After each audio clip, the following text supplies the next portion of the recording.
యెషయా గ్రంథము 28వ అధ్యాయము 16వ వచనం ధ్యానిస్తున్నాము. ప్రభువు యెహోవా ఎలాగున సెలవిచ్చున్నాడు, సియోనులో పునాదిగా రాతిని వేసినవాడు నేనే.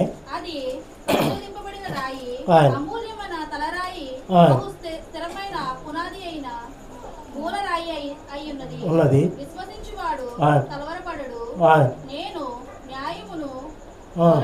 కొలనూలుగాను మట్టపు గుండుగాను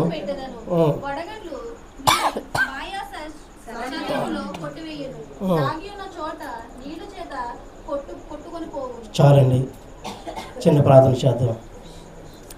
మహోన్నతుడనేసయ్యా మీకే స్తుతులు తండ్రి. అయా చదవని వాక్య భాగం తండ్రి, జ్ఞానించడంలో వివరించడం తండ్రి, నా నోటి పోరగా మీరు ఈ స్థానం మీద కూడిన ప్రతి ఒక్క బిడ్డ తండ్రి, అయా నా నోటి పోరగా కూడిన ప్రతి బిడ్డ మీరే మాట్లాడి నన్ను సరి చేయండి. కూడిన ప్రతి ఒక్క బిడ్డ తండ్రి, అయా మీ కొరకు వాడబడి కృపను దయచేయండి. యేసు పరిశుద్ధ నామములో ఇచ్చున్నాం తండ్రి, ఆమేన్.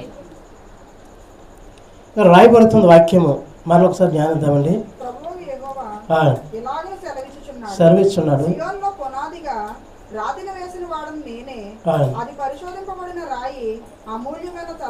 చాలండి. ఆయన మాట్లాడుతున్నాడండి. 28వ అధ్యాయం 16వ వచనంలో ఆయన చెప్తున్నాడు, ప్రభువు యెహోవా ఎలాగూ సెలవిస్తున్నాడు. ఎక్కడండి?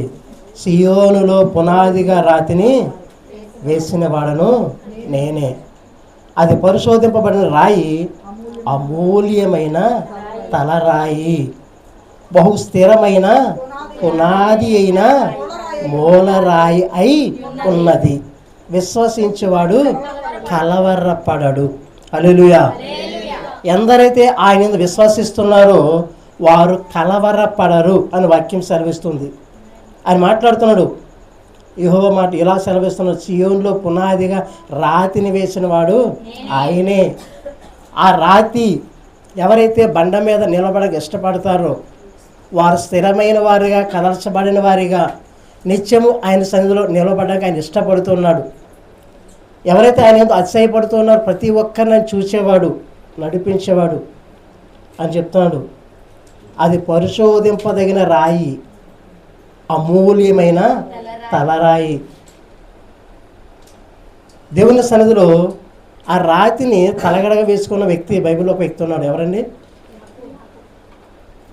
చక్కగా నిద్రపోతూ ఉన్నాడు.